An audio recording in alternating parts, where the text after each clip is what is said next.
Imagine a city born from ships, convicts, and the edge of an unfamiliar land. A place where survival wasn't optional, where every day demanded labor, observation, and patience. Welcome to Sydney, a city whose story begins quietly, yet profoundly, at the waters of Sydney Cove.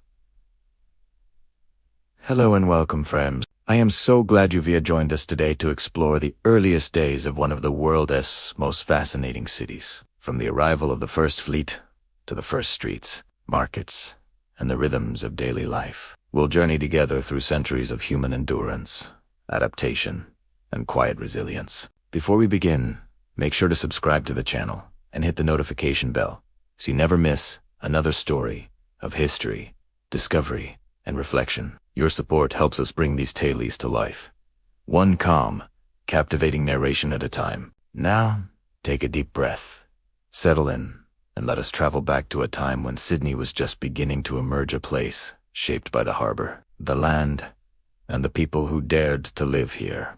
Before Australia had a name, before Sydney had streets or stone, there was only land meeting water, slowly and without ceremony. The shore did not announce itself. It curved gently, receiving the sea as it always had. Waves arrived, paused, and retreated.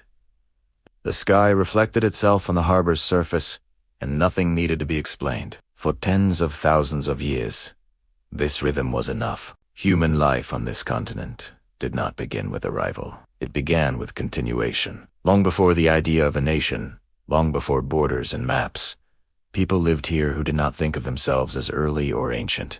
They simply lived. Australia holds the longest continuous human cultures on Earth, reaching back more than 60,000 years. That number is difficult to imagine, so the land does not insist that we try. Instead, it offers repetition. Seasons returning, tides moving, fires clearing and renewing. The first people did not conquer this place. They learned it. They learned where fresh water surfaced after rain. They learned which winds brought cooling and which carried heat. They learned how the land changed its mood across months and years. Knowledge was not stored in buildings or books, but in movement, story, and memory. Children learned by walking. Elders taught by pointing, speaking, and waiting. The harbor we now call Sydney was already complete. Its coves provided shelter. Its waters carried fish. Its edges offered stone and wood. Fires were lit carefully, not to destroy, but to manage and renew. Smoke rose gently and disappeared. Nothing about this life was rushed. Time here behaved differently. There were no calendars pinned to walls, no dates to circle. Events mattered, but they were not arranged into numbered sequences. What mattered was whether the fish returned, whether the rains arrived, whether the land remained balanced. Memory stretched backward, not in years, but in stories. A tale told today might carry the voice of an ancestor who walked the same shoreline thousands of seasons ago. The land remembered people, and people remembered the land. Paths were worn not by conquest, but by care. Movement followed patterns that made sense to the environment. When resources thinned in one place, people moved elsewhere, allowing the land time to recover. The idea of permanent ownership did not exist in the way it would later be imagined. Instead, there was responsibility. To know a place was to care for it. At night, the harbor darkened, but it did not disappear. Stars reflected faintly on the water. Fires flickered along the shore, small and controlled. Voices carried softly across the bays. The sounds were human, but they did not overwhelm the land. They belonged to it. This was not a silent world, but it was a patient one. Across the continent, countless groups lived in different environments, forests, coasts each, adapting without attempting to dominate. Tools were simple, but knowledge was vast. Survival was not a daily emergency, but a practiced balance. Generations passed without anyone needing to mark their passing. Birth, growth, aging, and death occurred within a shared understanding that life was cyclical. Nothing truly ended. It only changed form. The harbor watched all of this without comment. It watched children learn to swim in its shallows. It watched canoes slide across its surface, guided by familiarity rather than instruments. It watched people gather food, tell stories, and rest. Days followed days, unremarkable and sufficient. There was no sense that something else was coming. From the perspective of the land, there was no reason to expect interruption. The patterns worked. The balance held. Change came slowly, on geological timescales, not human ones. If history were written by the earth itself, this would not be an opening chapter. It would be the middle of a long, unbroken story. But later, much later, people would arrive, who believed history began when they noticed it. They would call this time before settlement, before discovery, before civilization. The land did not agree. Even now, beneath the sound of traffic and ferries, beneath the stone and steel of modern Sydney, the older rhythms remain. The shoreline still curves. The tides still arrive and leave. The harbor still holds reflections of the sky. The first shore never vanished. It was simply built over, and so this story begins not with an event, but with a place already alive. A place that had been watching quietly for longer than memory could measure. A place that did not need to be found, because it was never lost. Here, at the edge of water and land, Australia was already awake. It was waiting not for discovery, but for disruption. And the harbour, calm and unchanging, continued to watch. The harbor did not belong to everyone, but it belonged to someone. Long before ships entered these waters with names and flags, the coves and inlets of this wide harbor were part of a living world, carefully known and quietly understood. The people who lived here did not think of the harbor as a resource to be claimed, nor as scenery to be admired. It was something closer to family. It fed, sheltered, and instructed. This place was home to the Eora Nation. Their presence along the harbor was not scattered or accidental. It followed knowledge passed down across countless generations. Each inlet, each stretch of shoreline, had meaning. Some places were for fishing, some were for gathering. Others were for ceremony or for rest. Movement across the harbor was purposeful, shaped by tides, seasons, and weather patterns that were understood without written record. Canoes moved across the water almost without sound. They were light, carefully shaped, and Azali guided. People knew when to paddle and when to wait. Fish were taken in ways that did not empty the water. Shellfish were gathered in measured amounts. What was needed was taken. What was not needed was left behind. Along the shoreline, middens slowly formed quiet records of long habitation. Shells layered over time, marking meals that were never hurried. These were not signs of excess, but of continuity. Eating, resting, returning. Fire played a careful role in this world. Small, controlled burns were used to clear undergrowth, encourage new plant growth, and make hunting easier. Fire was not destructive here. It was a tool of balance. Smoke rose gently, then faded. The land responded with renewal. Children learned the harbor early. They learned which waters were safe, which demanded caution. They learned to read the surface of the sea, to recognize when weather would change. Knowledge was not separated from daily life. It was embedded in it. A lesson might be taught while walking, fishing, or simply sitting and observing. Stories moved alongside geography. Certain rocks, trees, and stretches of water were tied to ancestral narratives. These stories were not entertainment. They were memory systems, guiding people across land and water, reminding them how to behave, where to go, and what to respect. To forget a story was not simply to lose history, it was to lose direction. The harbor itself was part of this storytelling. Its shape held meaning. Its changing moods carried instruction. Calm waters invited travel. Rough conditions suggested waiting. Nothing about daily life was random. It was shaped by long familiarity.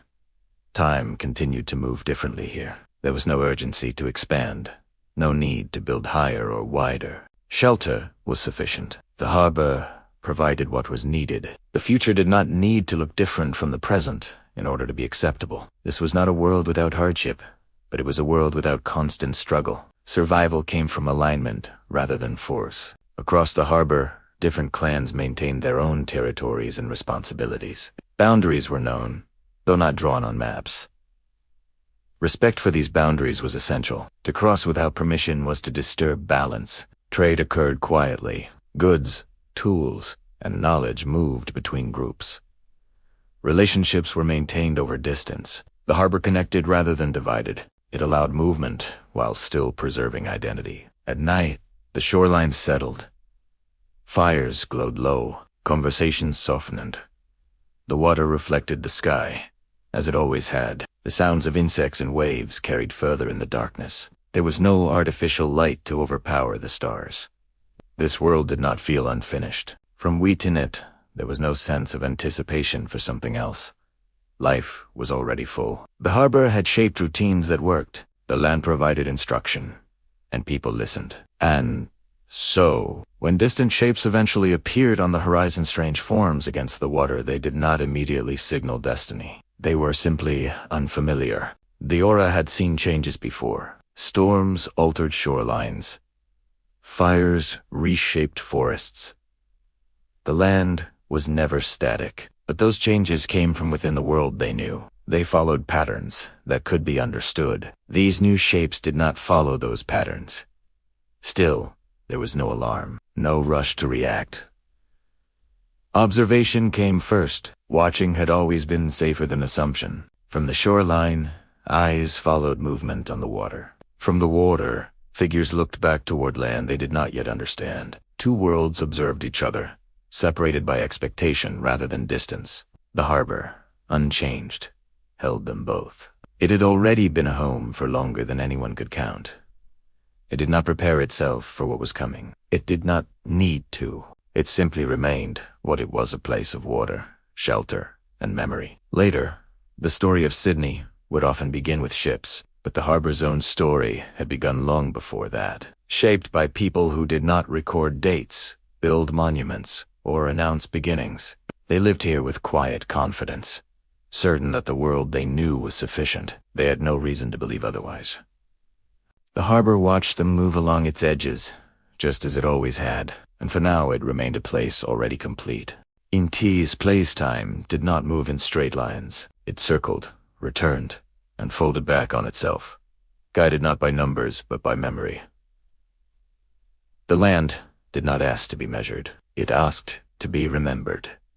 For the people who lived across this continent, history was not something that sat behind them. It moved alongside them, spoken and reshaped each time it was told. A story did not become less true because it was old. It became more complete. Songlines crossed the land like invisible paths. They were not written down, but they were known. Each one followed a route shaped by ancestral journeys across deserts, through forests, along rivers, and beside coasts. These stories carried directions, laws, and survival knowledge. To sing a songline was to travel. To travel was to remember. A person could walk hundreds of miles, guided only by story. Verses marked changes in landscape. Melodies shifted as terrain shifted. When the song changed, so did the land beneath the feet. Hills, waterholes, stone formations, all were held in memory through sound. Navigation was not separate from culture. It was culture. Time, in this system, did not pile up into years. Events mattered, but they did not need to be pinned to dates. What mattered was that the story continued to be told correctly. Accuracy was maintained not by writing, but by repetition. Elders corrected details gently. Younger voices learned through listening and walking. Memory here was active. It lived in performance, movement, and speech. A story told incorrectly was not simply wrong, it was dangerous. Forgetting could lead someone to miss water, misread seasons, or disrespect sacred ground. Memory kept people alive. The land itself reinforced these stories. Certain places acted as anchors. A rock formation might mark the turning point of a narrative. A bend in a river might recall an ancestral decision. When people returned to these places, the story returned with them. Geography prevented forgetting. In this way, the land became an archive. Not silent shelves of information, but a living record that could be revisited, walked, and spoken. Knowledge did not belong to individuals. It belonged to place. The idea of progress did not exist as it would later be imagined. There was no expectation that life needed to move towards something else. The present did not feel incomplete. Improvement meant maintaining balance, not accelerating change. Innovation happened, but quietly, when needed. Tools were refined slowly. Practices adapted gently. The past was not behind. It was beneath. Each generation stood on layers of lived experience, supported by stories older than anyone could recall fully. No one worried about losing history, because it was carried everywhere. At the harbor, this way of knowing shaped daily life. People knew when fish would arrive without tracking dates. They knew when to move camps without consulting calendars. The land signaled change through temperature, wind, animal behavior, and plant growth. Attention replaced measurement. Silence played an important role. Listening to water, to wind, to birds was a form of learning. Stillness allowed understanding. There was no pressure to fill time with activity. Waiting was not wasted. It was observant. Children absorbed this rhythm naturally. They learned by accompanying elders, by hearing stories repeatedly, by being corrected without shame. Knowledge was not extracted from life. It was embedded in it. Nothing needed to be rushed. From this perspective, the future was not a destination. It was a continuation of responsibility. Each generation's task was simple.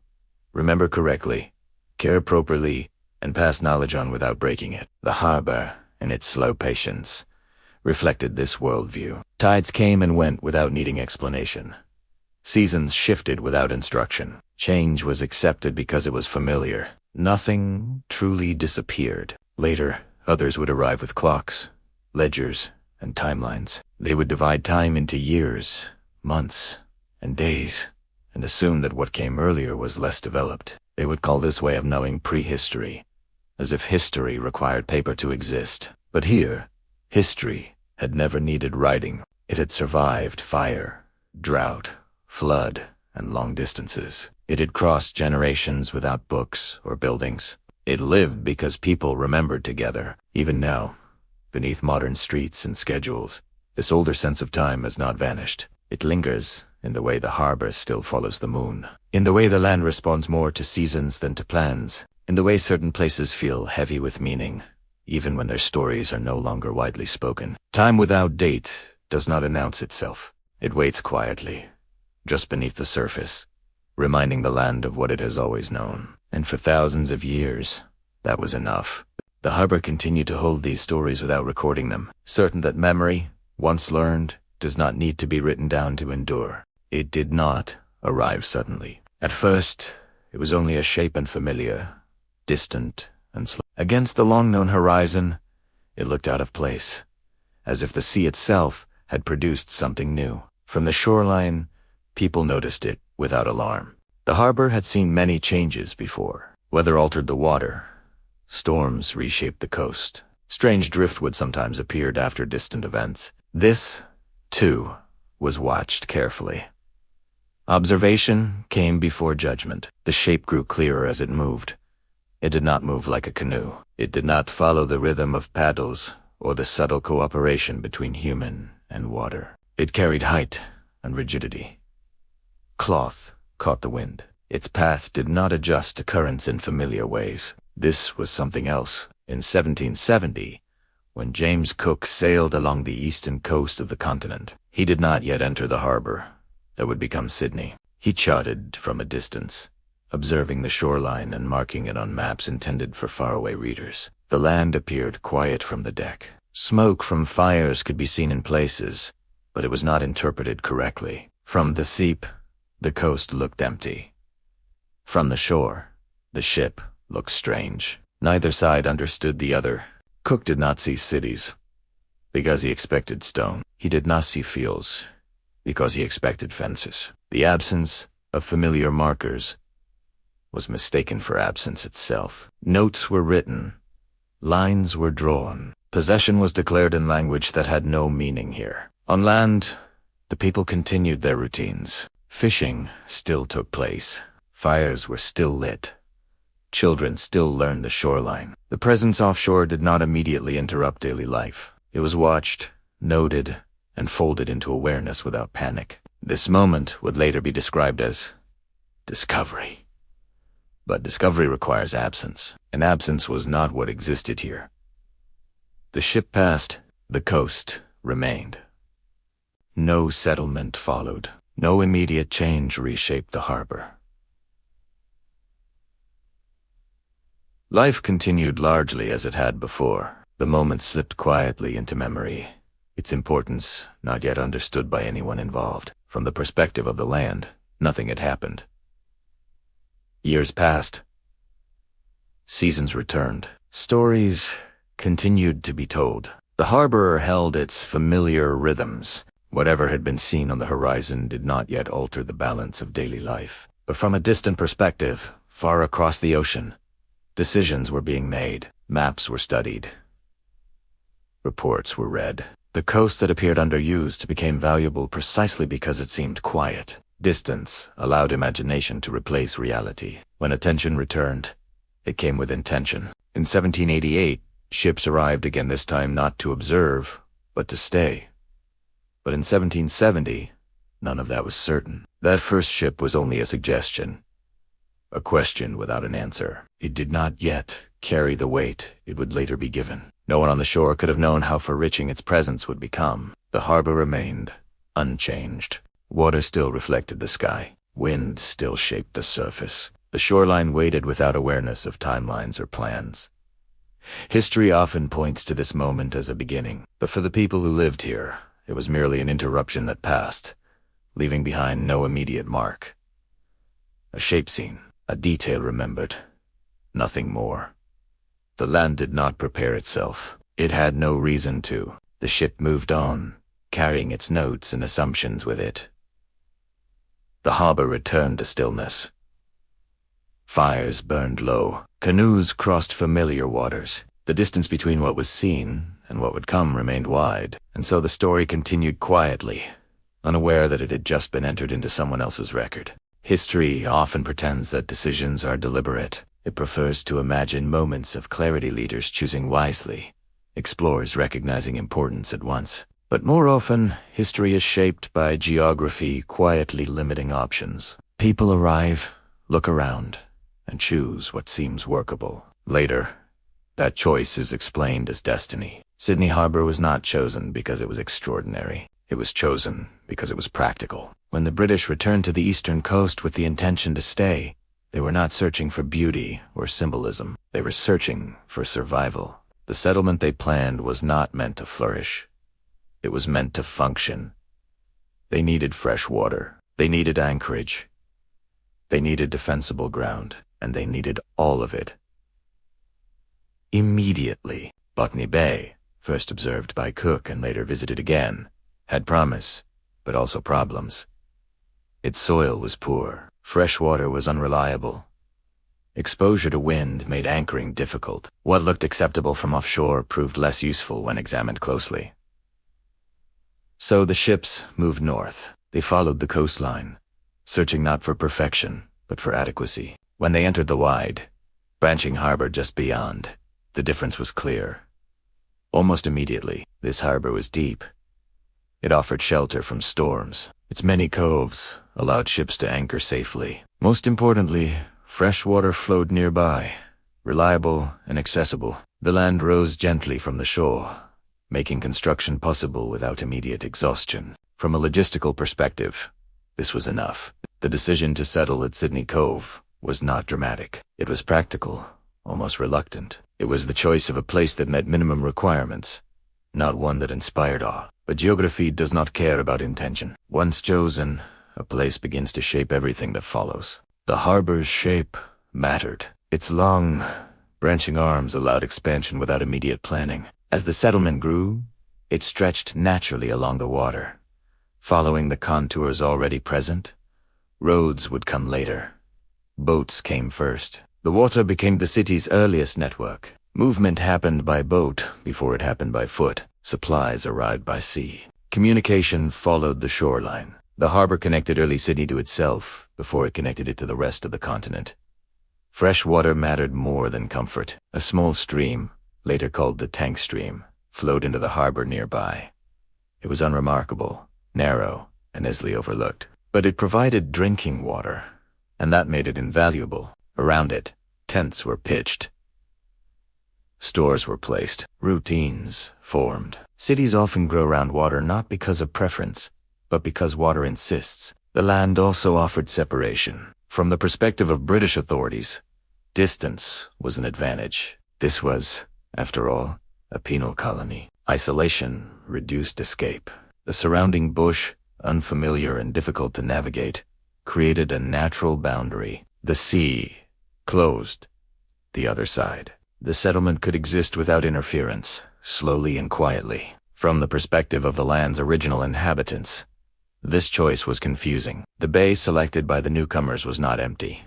It was known, it was Usit. Its resources were part of established patterns of movement and care. The idea that someone might arrive and simply decide to stay without understanding the place was foreign. But geography does not explain itself. The newcomers interpreted what they saw through absence. They did not see farms, so they assumed unused land. They did not see permanent buildings, so they assumed the harbor appeared wide and open, its resources seemingly abundant. What they did not see were the systems that maintained it. Fire management, seasonal movement, careful harvesting, boundaries maintained through relationship rather than markers. All of this was invisible to eyes trained to look for fences and stone, and so the choice was made. Sydney Cove became the site of settlement, not because it was inevitable, but because it was convenient. Once chosen, everything else began to align around it. Tents turned into huts. Huts turned into storehouses. Storehouses turned into streets. The harbor remained constant. Its waters accepted ships as easily as they had accepted canoes. Its coves held anchors, just as they had once held fishing grounds. The land adjusted slowly, not out of agreement, but out of necessity. Geography rarely resists openly. It absorbs. Over time, the settlement's presence hardened. What began as a temporary decision took on permanence. Buildings replaced camps, paths became roads. The water remained central, shaping trade, movement, and daily life. The harbor did not announce approval or rejection. It simply continued to be useful. From afar, this choice would later appear strategic. Maps would be redrawn with Sydney marked prominently. Explanations would follow, describing foresight and planning. The reality was quieter. This bay was chosen because it worked, and once it worked, it became difficult to imagine choosing anywhere else. History often grows this way out of small, reasonable decisions that cannot easily be undone. The land remembers these moments, even when people forget them. Sydney Harbor remembers being selected not as a symbol, but as a solution. A place that met requirements, solved problems, and allowed survival. Everything that followed growth, conflict, transformation rested on this initial practicality. The harbor did not seek importance. It accepted it. Water moved as it always had.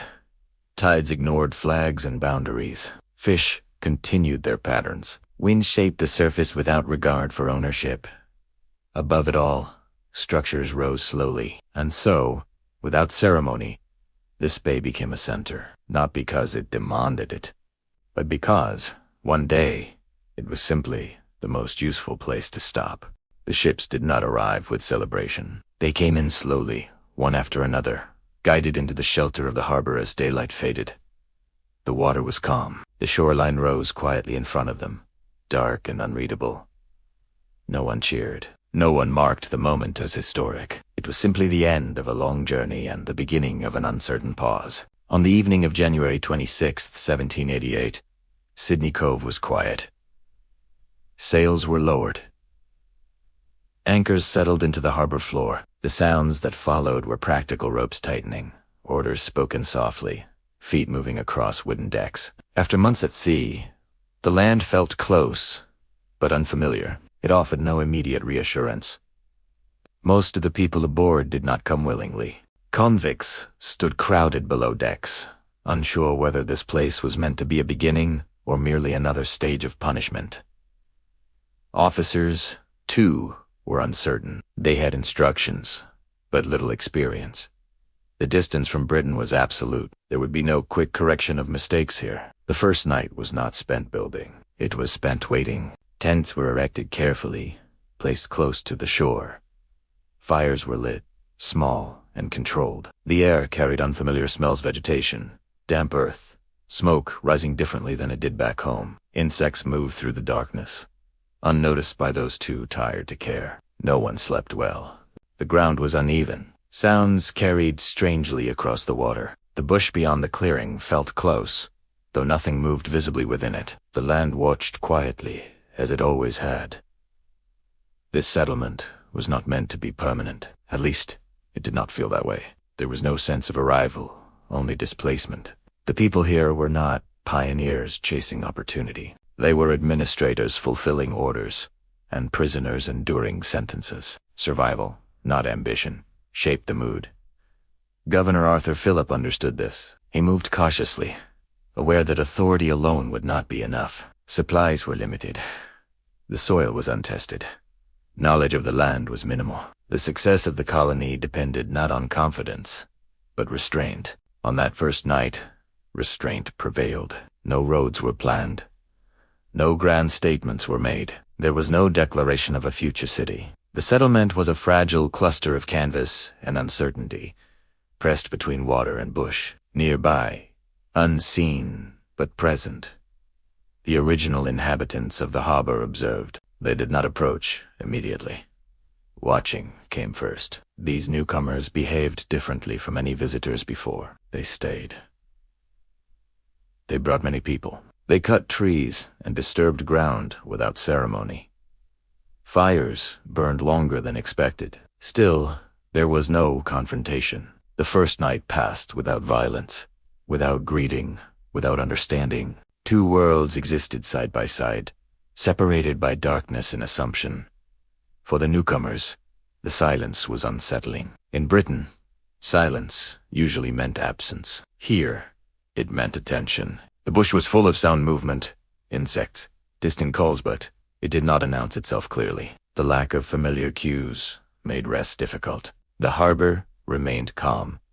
Water lapped gently against the shore, reflecting faint light from fires and the remaining glow of the sky. Ships rested heavily, their presence altering the harbor's balance in small, unnoticed ways. Some convicts stared out across the water, thinking of distances that could not be crossed. Others focused on immediate discomfort, hunger, cold, exhaustion.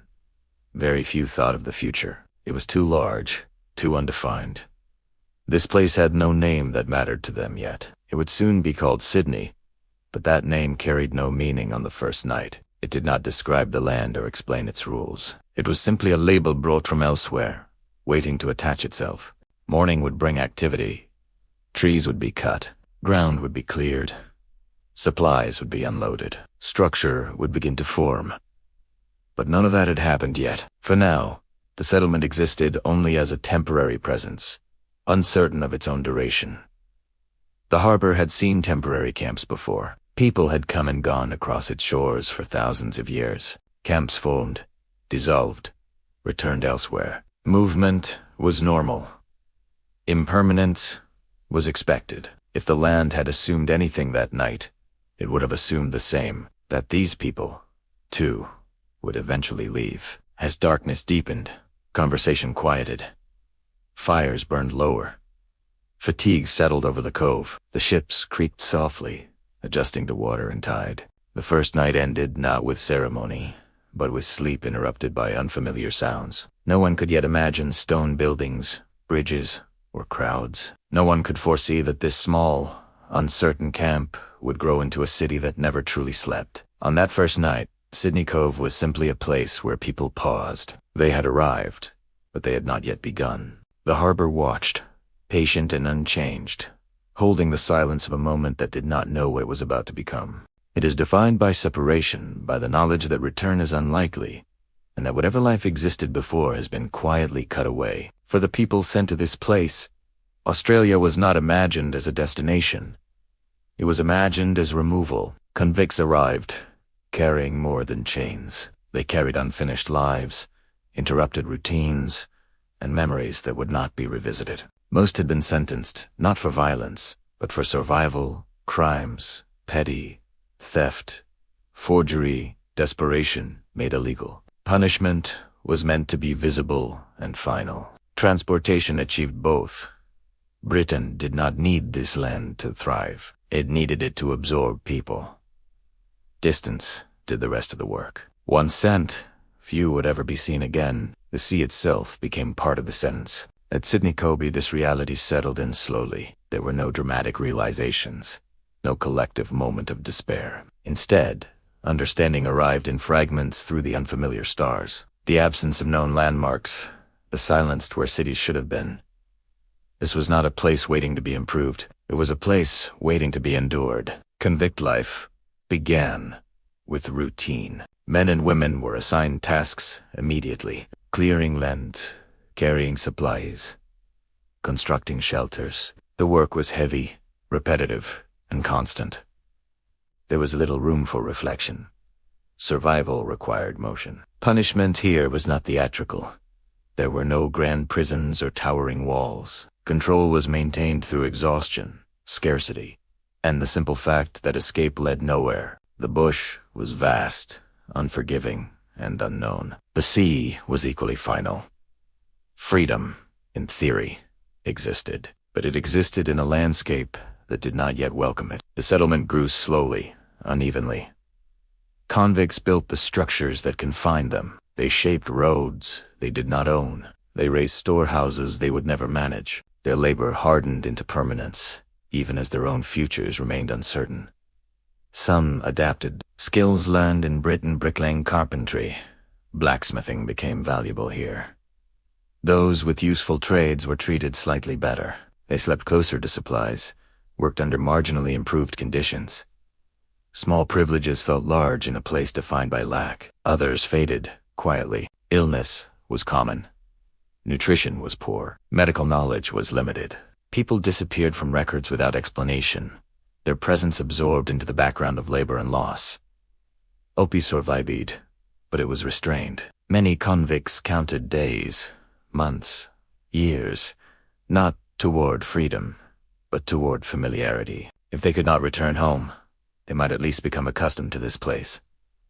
Familiarity was a form of relief. The harbor played an unexpected role. Despite its association with arrival and confinement, it also offered moments of calm. Watching water move provided a reminder of continuity. The tide did not judge. It arrived and departed without regard for status.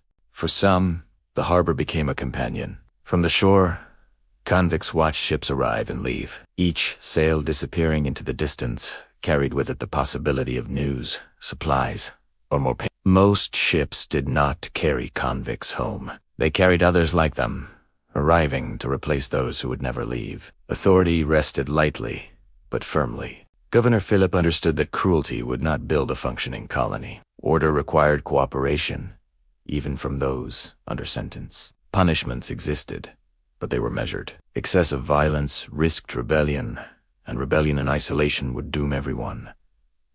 This was exile governed by necessity. The land itself resisted efficiency. European farming practices failed repeatedly. Soil behaved differently.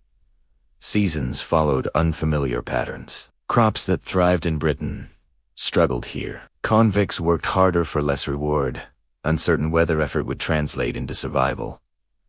Slowly, knowledge adapted. Mistakes were repeated until they could no longer be ignored. Planting changed. Tools were modified. Survival demanded observation rather than insistence. The original inhabitants understood this land already. Their presence, though often ignored or misunderstood, remained. Interactions occurred, some cautious, some tense, some quietly cooperative. But the imbalance of power grew steadily, driven not by immediate aggression, but by persistence. Exile, once established, does not retreat easily. As years passed, sentences ended. Some convicts were freed, but freedom did not mean departure.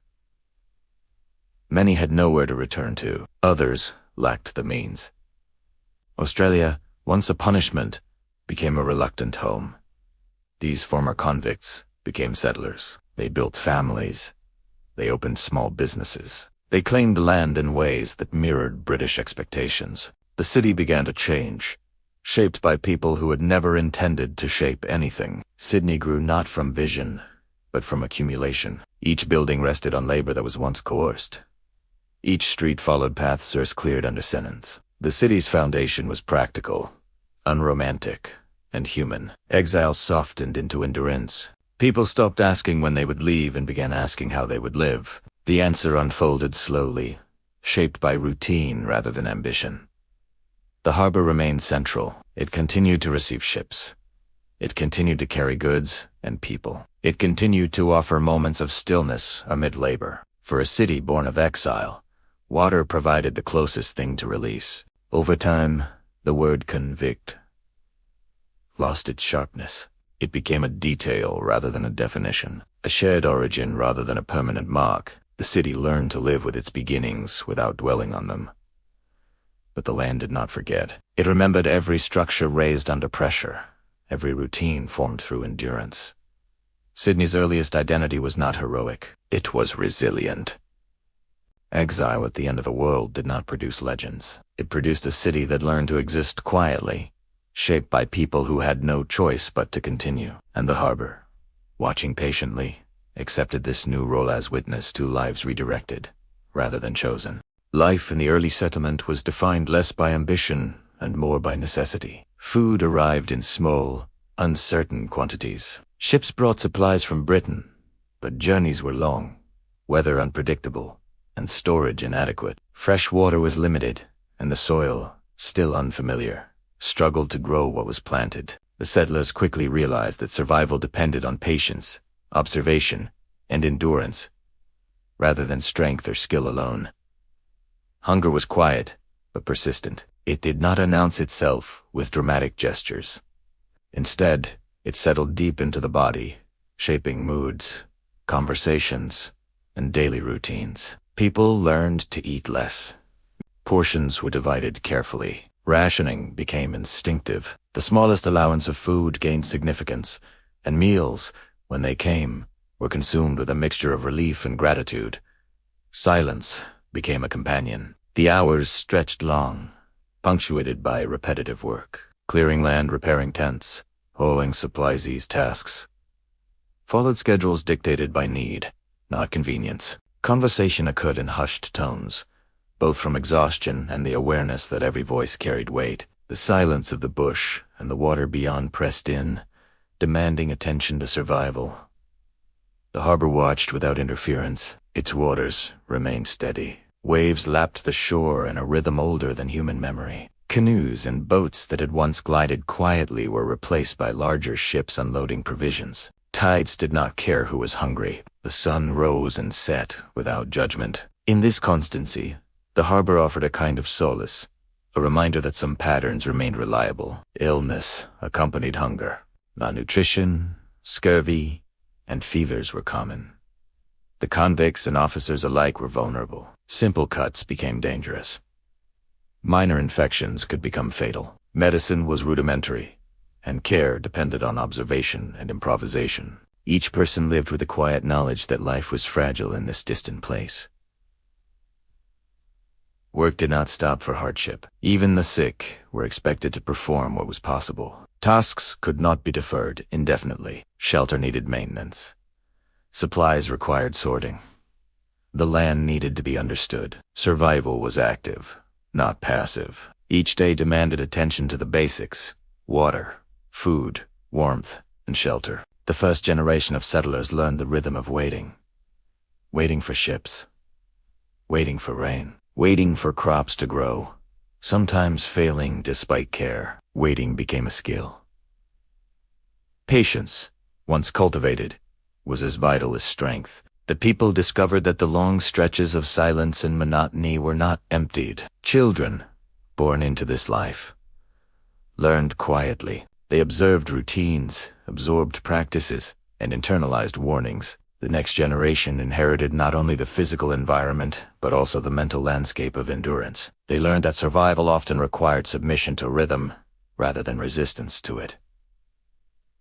Food came from many sources. Fishing in the harbor provided the most immediate sustenance. Nets, hooks, and patience yielded small daily returns. Shellfish were gathered at low tide. Birds and animals were hunted selectively, respecting limits that were not imposed by law but by necessity. Foraging became a skill of observation, understanding, and timing. Yet even in scarcity, the human impulse for organization persisted. Structures were repaired. Paths were cleared. The few huts were maintained meticulously. Each small accomplishment provided reassurance, a reminder that humans could impose some order, even in an environment defined by uncertainty. The land offered lessons. Not all hardships were human-made. Droughts altered what could grow. Unseasonal storms flooded low-lying areas. Wildlife sometimes consumed what had been carefully planted. Observing these patterns allowed adaptation. Mistakes were expensive, but they were instructive. The settlements slowly adjusted, learning from the land's own logic. Isolation compounded the challenge. Letters from home were infrequent and often unreliable. Stories of Britain became fragments, incomplete, and sometimes contradictory. News traveled slowly. The sense of being at the world's edge was reinforced daily by distance and the unbroken silence of the surrounding bush. Hunger, silence, and isolation produced reflection. Even in the midst of exhaustion, people thought about who they had been, what they had lost, and what they might become. Reflection was neither loud nor dramatic. It was internal, carried in quiet conversations or solitary observation of the harbor and sky. Even the most practical tasks allowed the mind to wander. Some found comfort in repetition. Routines, though exhausting, provided stability. Making the same walk, checking the same supplies, lighting the same fires at dusk, these were anchors. Each small accomplishment, each successful task, reminded the settlers that control, however limited, was possible. The harbor offered perspective. It remained indifferent to human suffering, yet its constancy became a subtle reassurance. Watching the water move, tides arrive and depart, and winds pass over the surface reminded everyone that life continued. The natural world persisted even when human plans faltered. Exhaustion and survival coexisted. The people learned to balance effort with rest, urgency with patience. Each day was measured, not by achievement, but by endurance. Small successes, finding enough food, keeping the shelter intact, preventing illness, were victories. They were not celebrated loudly, but they were recognized quietly by those who understood their significance. Hunger did not disappear, nor did silence. Yet, survival persisted. Life continued. The city's foundations, both physical and psychological, were formed in these understated ways. Endurance, observation, and adaptation became the pillars of existence at the edge of the known world. By the end of each long, quiet day, people rested with minimal ceremony.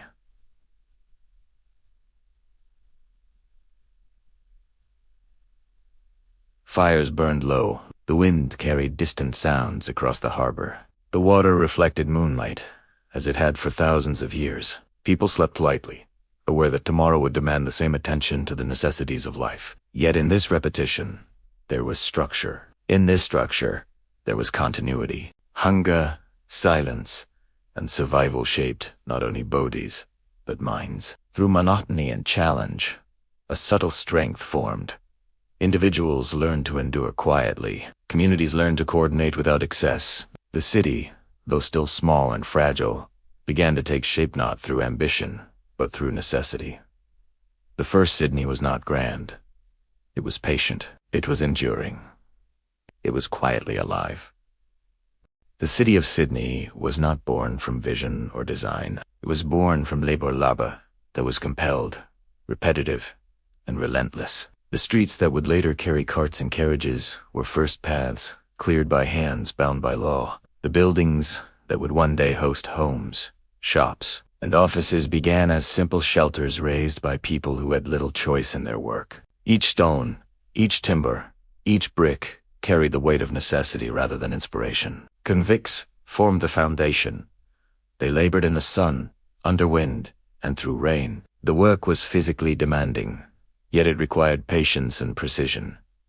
Tools were simple, often worn, and sometimes inadequate. Yet each day, despite exhaustion, they shaped a city that had no promise for them. Each completed task strengthened walls they would live beside, not within freely.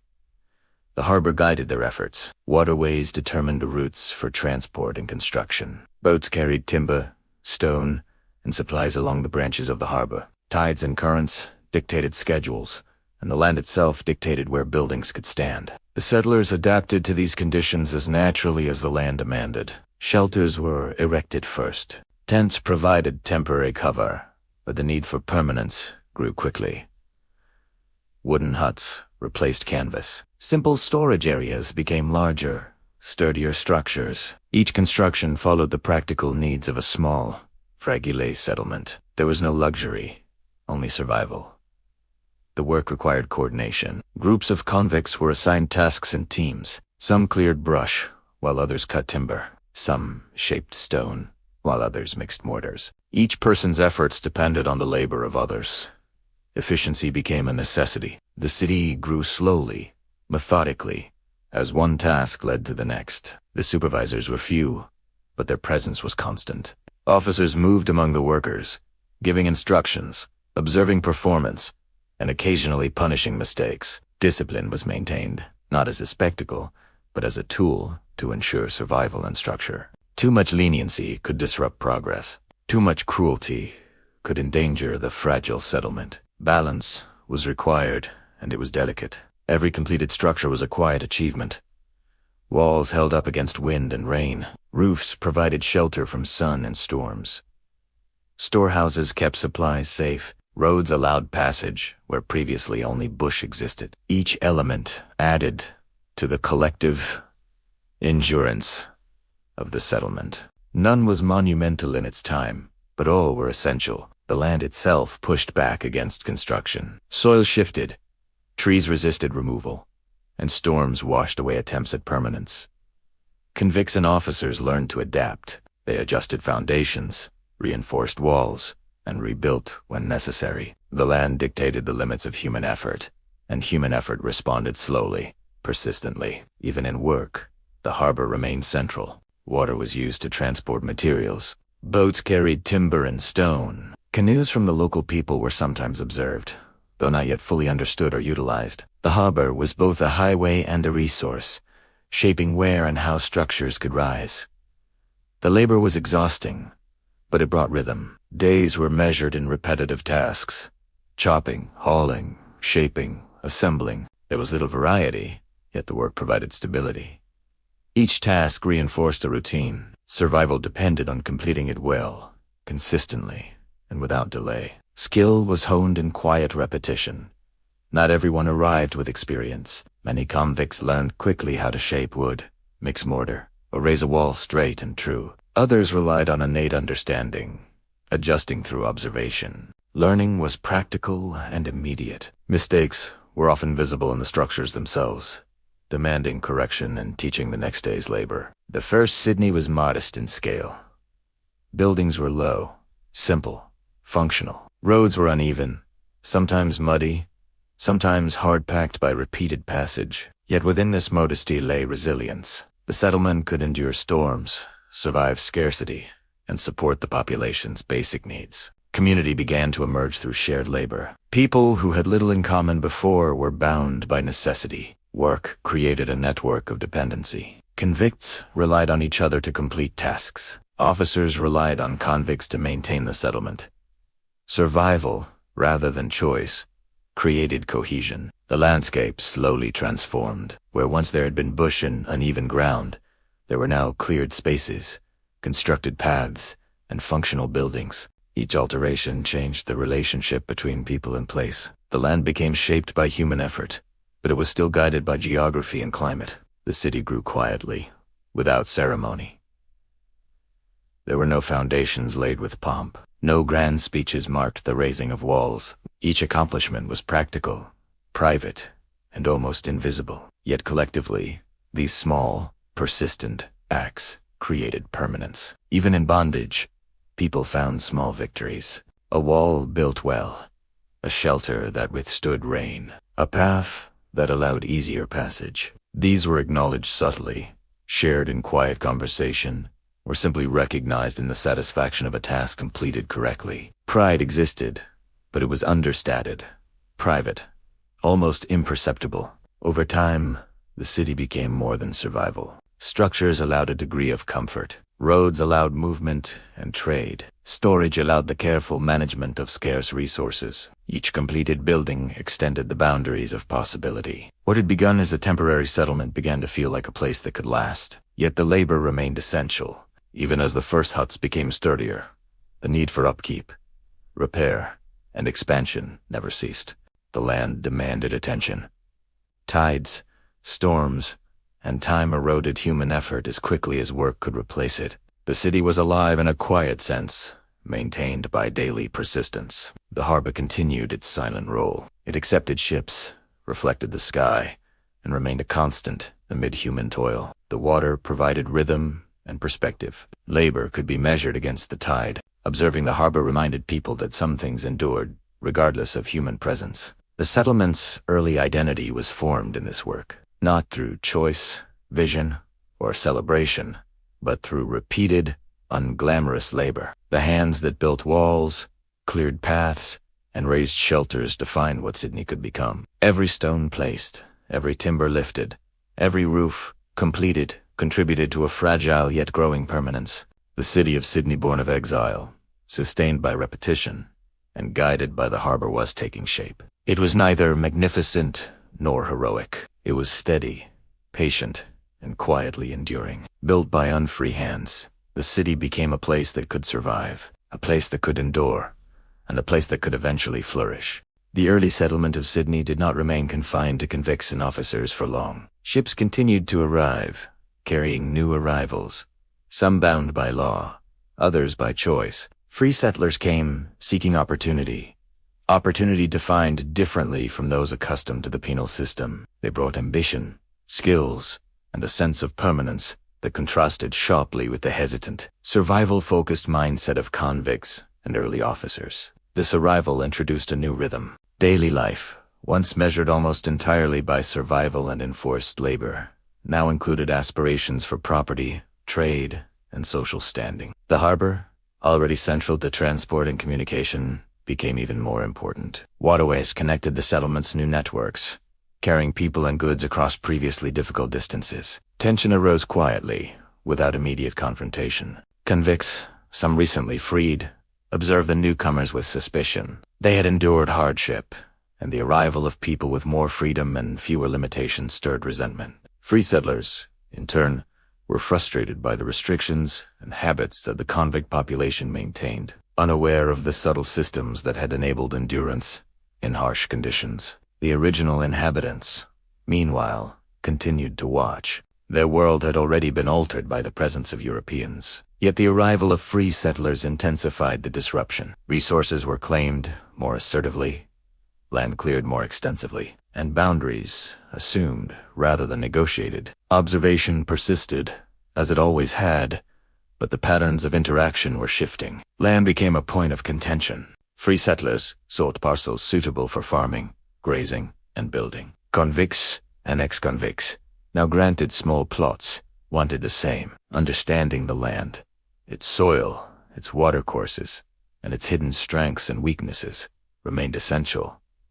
Without this knowledge, efforts were often wasted. Fields filed, crops withered, and livestock struggled. Survival, once a quiet rhythm, now required negotiation, adaptation, and competition. Markets began to emerge. Goods produced locally, vegetables, timber, and crafted items were exchanged or sold. Trade was cautious at first, shaped by scarcity and necessity. Relationships developed slowly, often dependent on reputation and trust, because failure to deliver could mean ruin in a landscape already demanding and unforgiving. Social hierarchies began to form. Officers retained authority over convicts. Free settlers asserted influence based on property and occupation. Convicts, though often skilled and experienced, occupied an uneasy middle ground. Their status was neither fully subordinate nor entirely autonomous. Navigating these hierarchies became part of daily life, quietly shaping behavior, opportunities, and alliances. The harbor remained central to this emerging society.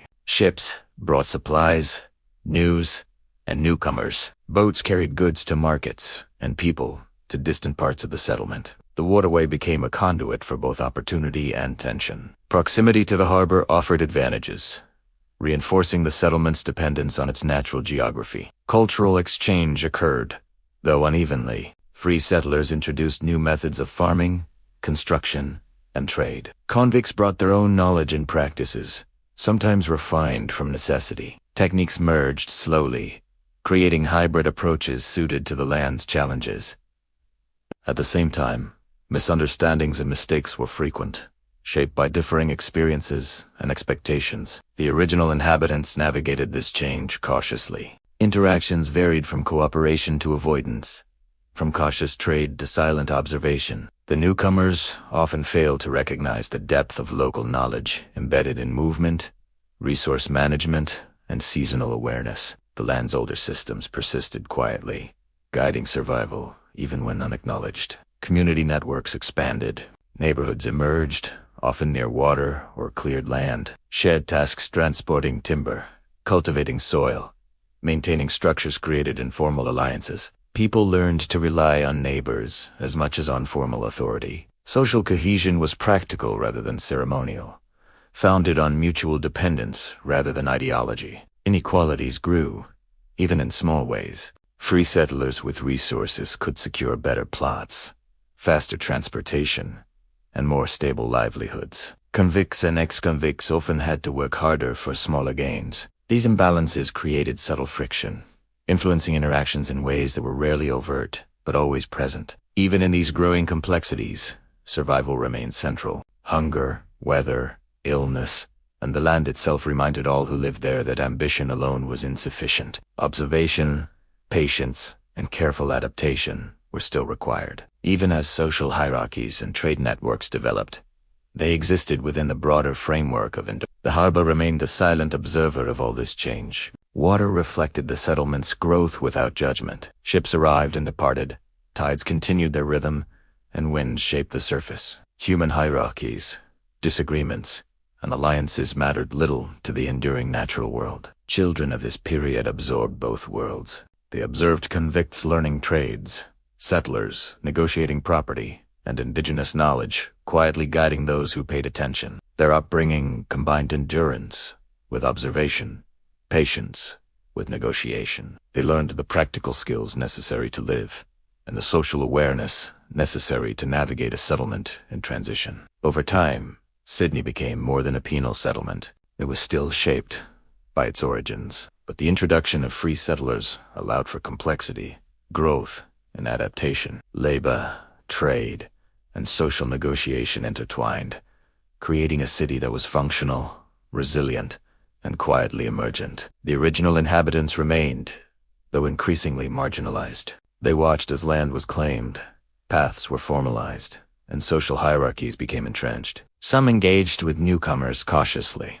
Others withdrew. Their knowledge of seasons, resources, and movement continued to guide survival for those who remained attuned. Uneasy coexistence defined this era. No dramatic clashes defined the early period of free settlers' arrival. Instead, tension and adaptation were constant, subtle forces shaping life alongside necessity, labor, and endurance. The city grew in complexity, but the underlying rhythms of survival persisted, quietly guiding human activity. By the end of this period, Sydney had taken a new shape. Structures multiplied, roads connected points along the harbor and inland. Social networks, informal markets, and patterns of negotiation all expanded. Life became more structured, but it remained fragile. Success required awareness of both people and land. History, quietly, was being made not by conquest or ceremony, but by persistence, observation, and practical adaptation. The harbor continued to witness it all.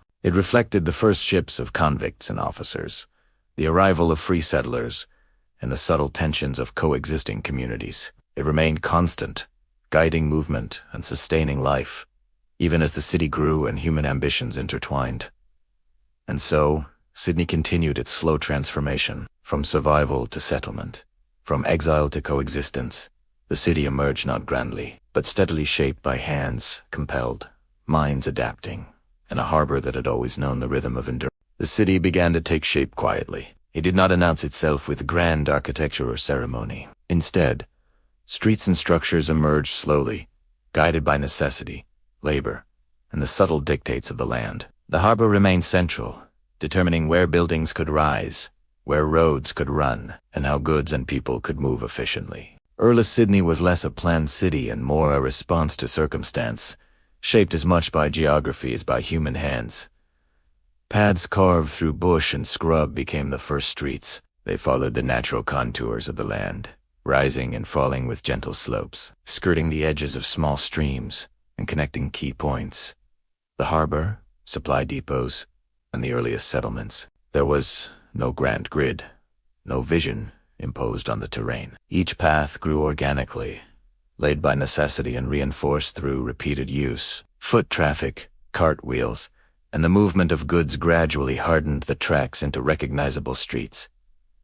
Buildings rose slowly along these paths. Wooden huts, simple storehouses, and small cottages defined the earliest structures. They were functional rather than beautiful, erected for shelter, storage, and the maintenance of essential operations. Some structures were temporary, others more durable, constructed from stone and timber where available. Each building reflected the practical concerns of a settlement still learning to survive in unfamiliar terrain. Labor remained essential.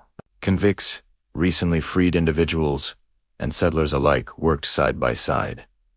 Timber had to be felled and shaped. Stone had to be quarried, cut, and laid carefully. Thatched roofs and wooden walls required constant maintenance. Each new structure reinforced the city, esse fragile permanenza, yet also demanded attention to ensure survival against storms, wind, and time itself. Water dictated the city's layout. The harbor was the lifeline of Sydney.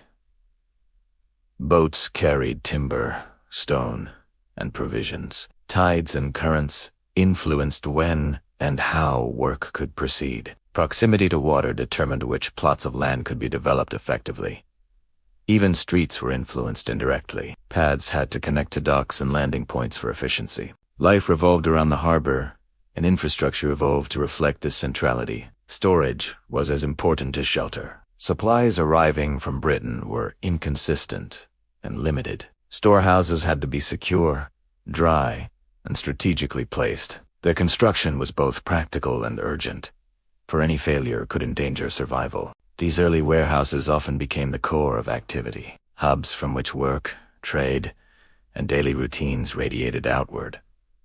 The first streets were humble. They were narrow, sometimes muddy, and often uneven. Movement depended on repeated use, not engineering. As more buildings appeared, the paths solidified, guided by necessity rather than design. Trade and movement followed, connecting the settlement's scattered nodes into a coherent whole. Public spaces were minimal, yet present. Cleared areas between structures became informal gathering places.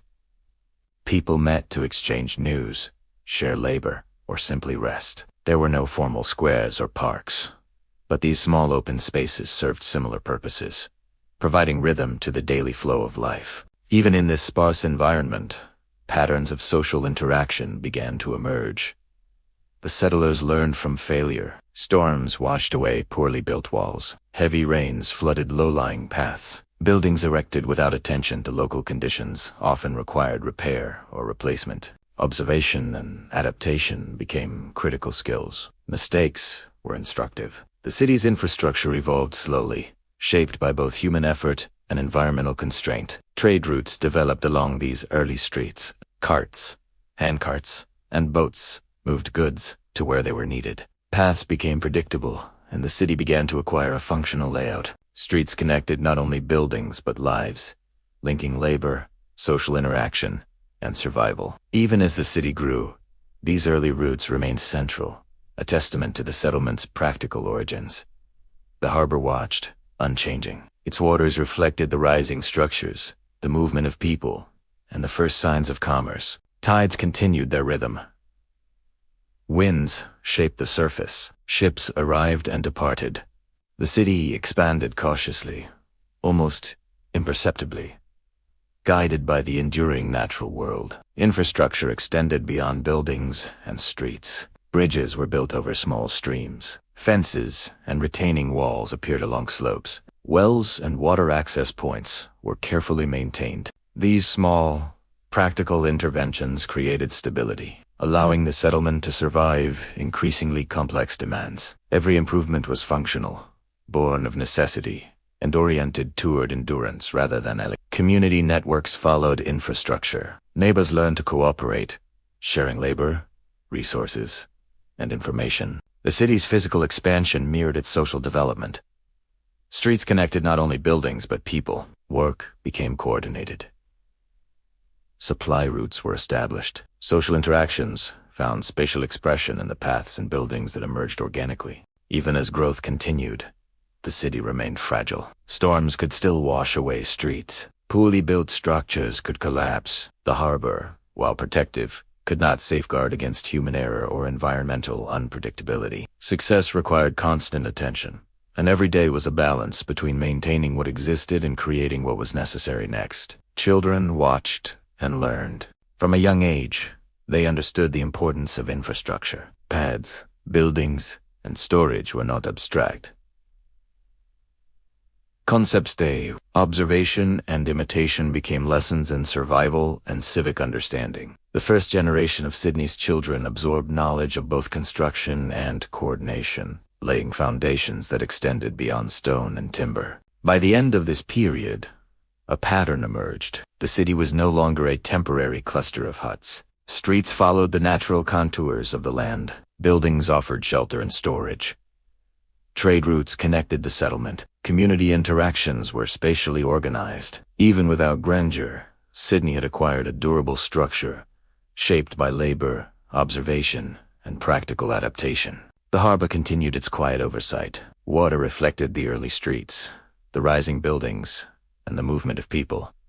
Life revolved around it. It provided continuity, perspective, and guidance. Ships, tides, and currents reminded settlers that, despite all effort, the natural world remained central to survival and growth. The first streets were modest. They were functional, uneven, and shaped by necessity. Yet within this modesty lay the beginnings of permanence. Infrastructure had emerged, not by grand vision, but by repeated effort and careful attention. Sydney was becoming a city, quietly, persistently, and inevitably, and the harbor, patient as ever, observed it all. It reflected both human labor and human endurance. It remained constant, reminding all who built and walked the first streets that life here, though fragile, could endure if attention, observation, and persistence continued. Sydney was no longer only a settlement. It was a city in the making,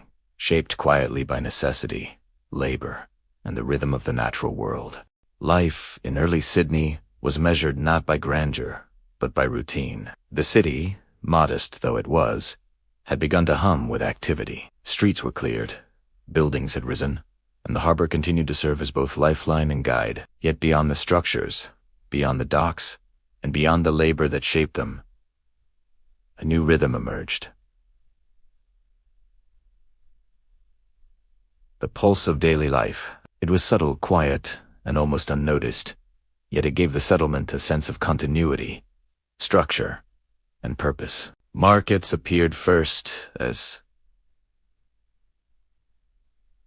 convicts, ex-convicts, and free settlers all sought ways to acquire goods they could not produce alone. Small gatherings of tents, benches, and makeshift stalls became points of exchange. Goods, vegetables, salted meat, fish, firewood, and crafted items moved along these early marketplaces, traded in modest amounts, and recorded in memory rather than ledger. These exchanges were pragmatic, designed to meet immediate needs rather than generate profit. The harbor remained central to trade. Supplies arriving by ship were distributed through boats, carried to the shore, and sometimes transferred along narrow, hardened paths that had become the first streets. Timing was crucial. High tide allowed larger vessels to reach closer, while low tide left goods stranded on sandbanks. Observing water levels became part of market life, shaping when transactions occurred and which goods could be moved efficiently. Commerce was informal but structured. No law fully regulated trade. Customs evolved organically.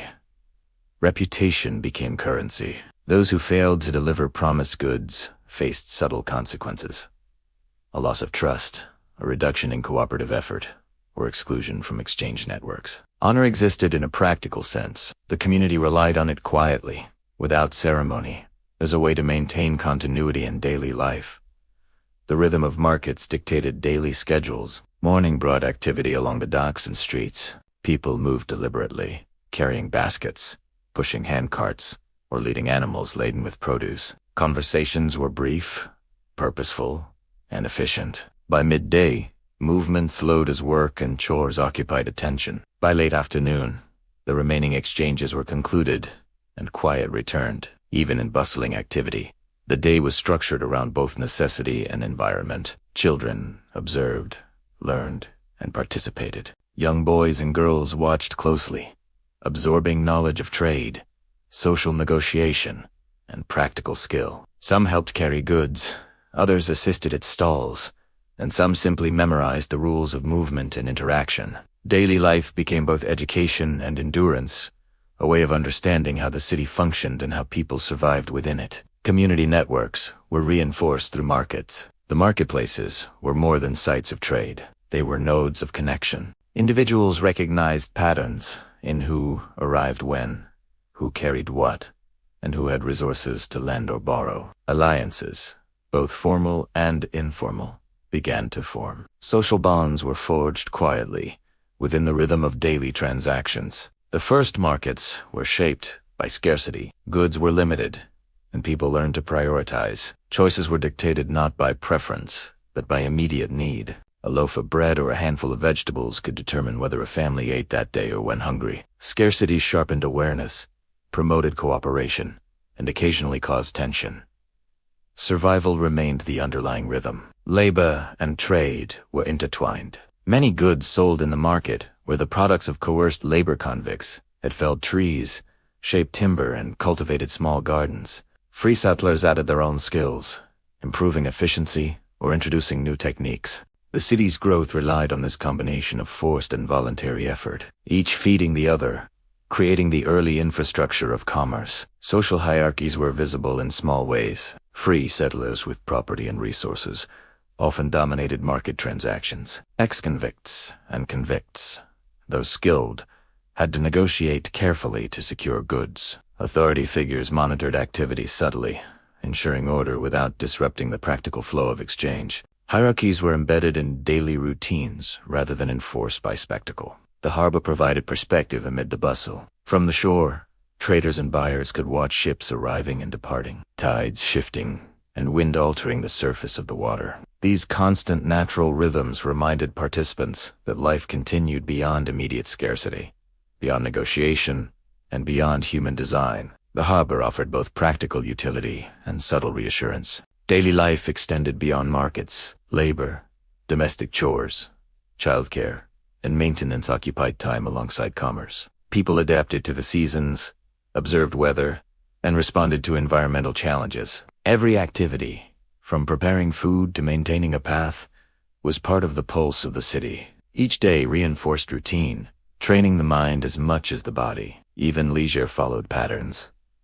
Stories were shared quietly in the evening. Observations of the stars, the tides, or the bush were discussed. Small music, games, or conversation occupied short intervals between work and rest. These moments were modest but meaningful, providing relief from relentless labor and reinforcing social bonds.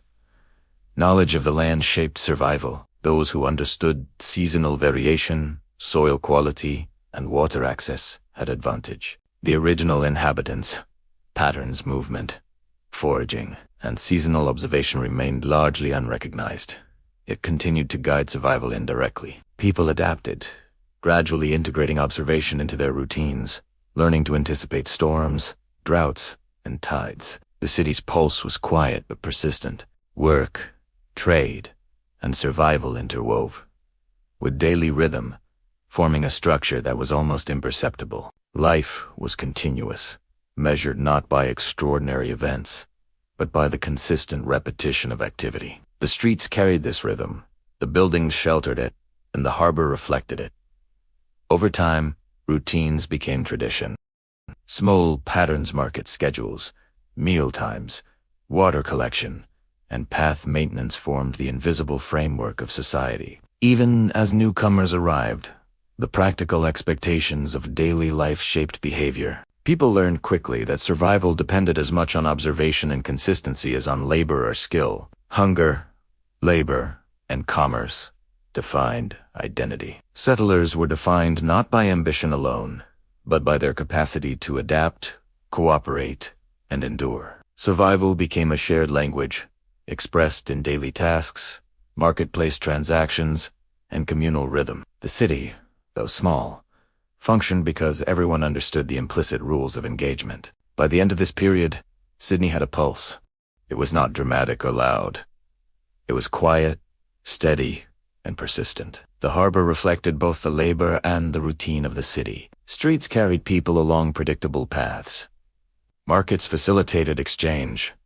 Life, in all its subtle complexity, continued. And through it all, the harbor remained constant. Water reflected the movement of ships, people, and goods.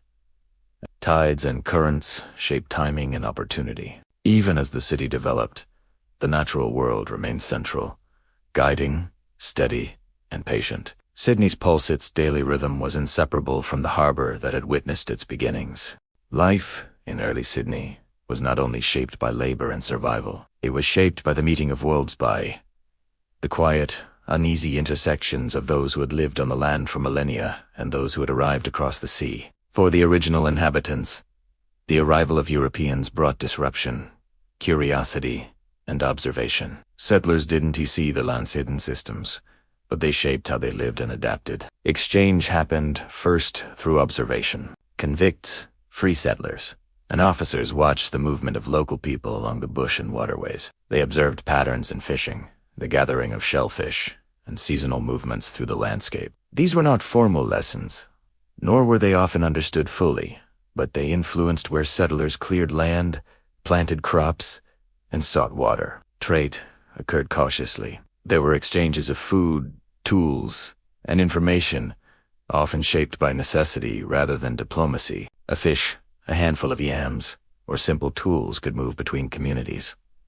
Some interactions were cooperative. Others were marked by suspicion. Communication was limited, gestures substituted for words, and meaning was negotiated through careful observation of reaction. Tension existed beneath these interactions. The newcomers assumed authority over land and resources without understanding prior use. They cleared forests, fenced plots, and claimed areas critical to the survival of local communities. The original inhabitants, in turn, observed these actions with caution, occasionally intervening, sometimes withdrawing. Each day was a negotiation, unspoken yet constant, of space, resource, and presence.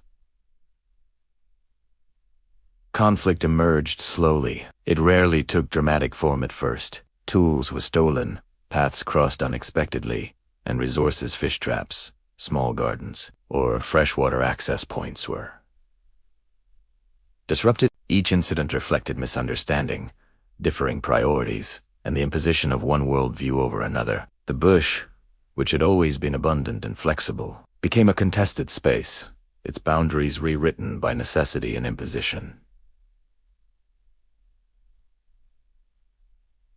Observation remained essential. Settlers who survived and adapted were those who noticed patterns in local life, where fish were abundant, which areas remained fertile, and how to navigate the bush safely. Those who ignored these lessons struggled, failing to grow crops, losing livestock, or wandering in unfamiliar terrain. Survival demanded both attention and humility, though humility was rare in a world defined by claim and control. Language and gesture became tools of exchange. Without shared words, understanding depended on movement, demonstration, and imitation. Fish traps were examined, seeds observed, and fires watched. Knowledge passed quietly, sometimes misinterpreted, but slowly absorbed. Lessons learned in this way could mean the difference between scarcity and sustenance. Cooperation existed alongside conflict. At times, settlers and indigenous people worked side by side, exchanging food, guidance, or tools. These moments were practical rather than ceremonial. They arose from mutual need, curiosity, or opportunity. Trust developed cautiously, and only with repeated demonstration of reliability. Even small gestures, sharing a meal or assisting with a task, became meaningful in an environment otherwise defined by scarcity. The harbor continued its silent oversight. Water reflected the movement of both settlers and local people. Boats moved between shores. Tides arrived predictably. Currents carried sound and sometimes goods. The harbor connected people physically, yet it also reminded all who depended on it that they were part of a larger, indifferent system. The natural world continued, even as human societies negotiated, conflicted, and adapted. Settlement patterns reflected cultural intersections. Huts and shelters were often built near cleared land or water sources. The locations chosen reflected both European priorities and local patterns of resource use. Paths through the bush followed established trails, sometimes unknowingly aligning with routes long used by indigenous communities. Over time, these patterns created layers of human presence on the landscape, European and Aboriginal, overlapping and sometimes colliding. The first generation of children absorbed both worlds. They learned practical survival from European routines, building, farming, trading, but they also observed indigenous knowledge of the bush, water, and seasons. Even without full understanding, they incorporated lessons of timing, observation, and adaptation. This blending, imperfect though it was, shaped their ability to navigate the evolving city and surrounding land. Conflict occasionally escalated. Disputes over resources, interference with camps, or perceived threats sometimes led to violence. These moments were disruptive, but also instructive. Each side learned boundaries, reactions, and patterns. Settlers adapted by fortifying structures, establishing patrols, or negotiating cautiously. Indigenous people adjusted movement and engagement, sometimes withdrawing temporarily or redirecting activity. Cultural exchange remained subtle but persistent. Food practices, craft techniques, and movement patterns influenced each other quietly. Settlers learned which areas produced reliable crops when fish were abundant, and how to use natural materials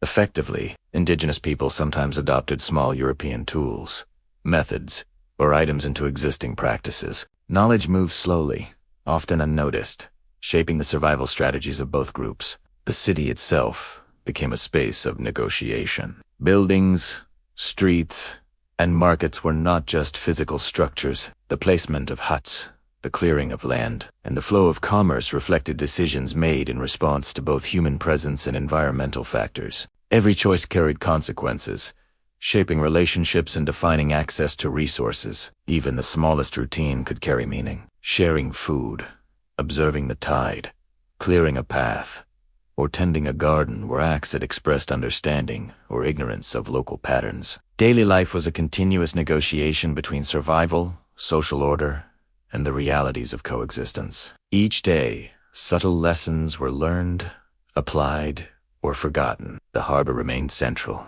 It reflected both cooperation and tension, movement and stillness. Boats moved goods, carried people, and linked communities. The water's rhythm remained constant, a stabilizing force amid social uncertainty and environmental challenge. Its presence shaped both opportunity and constraint. By the end of this period, early Sydney had acquired a delicate balance. Labor, survival, observation, and negotiation intertwined with cultural exchange and conflict. The settlement functioned not only because of physical structures, but because people had learned to adapt, observe, and respond to one another and to the land. Tension, curiosity, and necessity existed side by side, quietly shaping the city's emerging identity. Even in these complex interactions, survival remained the underlying rhythm. The pulse of daily life, labor, trade, observation, and endurance continued. The harbor witnessed it all, reflecting subtle changes, maintaining continuity, and guiding human activity. Sydney was no longer just a penal settlement. It was a site of cultural negotiation, adaptation, and fragile coexistence, defined by both challenge and quiet resilience. The early settlement had survived its first years, shaped by survival, labor, and observation. Yet the harbor, though protective and central, could not contain the ambitions, needs, or growth of the population forever. Land, necessary for crops, grazing, and expansion, lay beyond the immediate shoreline. Slowly, settlers began to move inland, tracing the contours of hills, valleys, and streams, extending the fragile settlement beyond Sydney Cove. The bush was both opportunity and challenge. Dense trees, uneven terrain, and hidden waterways slowed progress. Early explorers cut paths with axes, marking boundaries with rough indicators. Every step inland required observation, adaptation, and patience. The land offered resources: timber, fresh water, fertile soil, but these were unevenly distributed, demanding labor and trial. Survival remained practical, not romantic. Convicts and settlers worked together, reluctantly or otherwise. Those recently freed often led clearing and construction, relying on experience gained near the harbor. Convicts performed much of the heavy labor, digging, hauling, and building. Free settlers, meanwhile, introduced new techniques, sometimes more efficient, sometimes ill-suited to local conditions. The city's expansion was thus a combination of knowledge, improvisation, and adaptation. Paths became roads slowly. What began as faint tracks hardened through repeated use. Small bridges were built over streams. Hills were graded where possible, though steep inclines remained challenging. Roads were neither uniform nor permanent at first. Instead, they followed necessity, connecting farms to markets, shelters to docks, and inland plots to the growing city near the harbor. Huts, barns, and storehouses emerged along cleared paths. Their placement reflected both utility and the constraints of terrain. Timber frames rose alongside stone foundations where available. The settlers learned to build for both practicality and protection. Recognizing that weather, bushfires, and human needs demanded resilience, the harbor's influence extended inland. Those settlers moved beyond the immediate shoreline. Proximity to water remained vital. Streams fed both households and crops. Tributaries allowed small boats to reach further into the land. Observing tides, rainfall, and water levels guided decisions about where to build, plant, and settle. The city's rhythm, though shifting, remained tethered to the flow of water. Farms became essential. Food scarcity had always defined life at Sydney Cove. Expansion inland allowed settlers to cultivate larger plots, grow vegetables, plant orchards, and keep livestock. Convicts who had learned rudimentary farming skills became critical to this effort. Free settlers introduced European crops and techniques, though adaptation to local soil and climate required repeated experimentation. Resources shaped settlement patterns: timber for construction, fresh water for consumption, and fertile land for crops dictated where people lived. Some plots were quickly claimed and cleared. Others remained untouched, deemed too difficult or unproductive. Decisions were practical and immediate, reflecting survival needs rather than aesthetic preference. The bush remained both obstacle and teacher. Animals, plants, and terrain provided constant lessons. Fires, sudden floods, and storms reminded settlers of the land's power. Crops failed in unexpected ways. Soil eroded unpredictably, and wildlife sometimes disrupted human activity. Adaptation was continuous. Knowledge accumulated gradually through observation, error, and repetition. Interactions with indigenous communities continued. Movement inland brought settlers into closer proximity with local people. Exchanges, whether cautious, cooperative, or tense, persisted. Knowledge of bush resources, seasonal movement, and hidden water sources remained invaluable, though often only partially understood or acknowledged by newcomers. The city's expansion relied as much on these lessons as on labor and tools. Settlement patterns reflected survival priorities. Buildings were grouped near water or fertile land. Paths connected structures to roads, docks, and farms. The landscape was modified incrementally. Trees cleared, small fences erected, and natural contours used to advantage. Expansion was practical, uneven, and guided by observation rather than design. Community networks extended. People depended on one another across larger distances. Communication became more challenging as paths lengthened. Cooperation was vital. Shared labor, mutual assistance, and coordinated transport of goods became daily necessities. Social cohesion developed quietly, rooted in practical interdependence rather than ideology. Infrastructure grew alongside settlement. Bridges, drainage, ditches, and retaining walls appeared where necessary. Roads were reinforced, buildings expanded, and storage facilities multiplied. The physical city grew incrementally, each improvement addressing immediate challenges while supporting future expansion. Even modest structures contributed to a network of permanence. Daily life maintained its rhythm. Labor, observation, trade, and survival continued alongside expansion. Meals were planned around work and environmental conditions. Markets adapted to inland growth. Paths became arteries of movement, connecting farms, homes, and the harbor. Each day reinforced routines that shaped both social and physical structures. Children absorbed the changes. They learned the new paths, the locations of water and resources, and the routines necessary for survival. Observation, repetition, and participation became education. Generational knowledge expanded both practical and social, ensuring continuity even as the settlement stretched beyond the cove. The harbor remained central.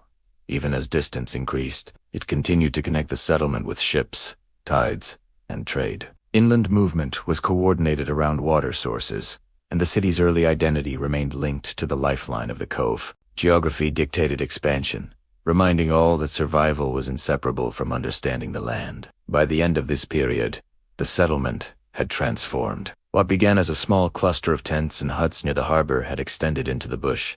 Roads and paths connected buildings, markets, and farms. Labor, observation, and adaptation shaped structures and routines. The city's growth was gradual, steady, and practical, born not from ambition, but from the persistent need to survive and thrive. Even amid expansion, tension persisted. Disputes over land, water, and resources occasionally arose. Interactions with local communities remained delicate, shaped by observation, necessity, and negotiation. Yet despite challenges, the settlement endured, demonstrating both human resilience and adaptability. Sydney Cove had become a city in formation. Its streets, buildings, and farms were modest, uneven, and practical. Its expansion reflected both human need and environmental constraint. Labor, observation, and endurance guided every step, creating a settlement that could survive beyond the shore and into the bush. The pulse of daily life continued,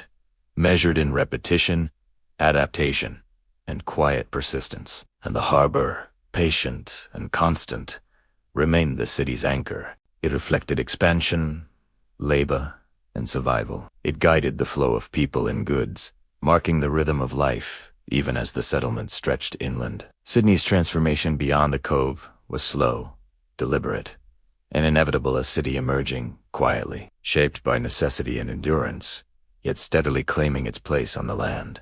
As Sydney expanded beyond its cove and bushland, survival alone was no longer enough. The settlement had grown in size, population, and complexity. Streets connected huts, markets, and farms.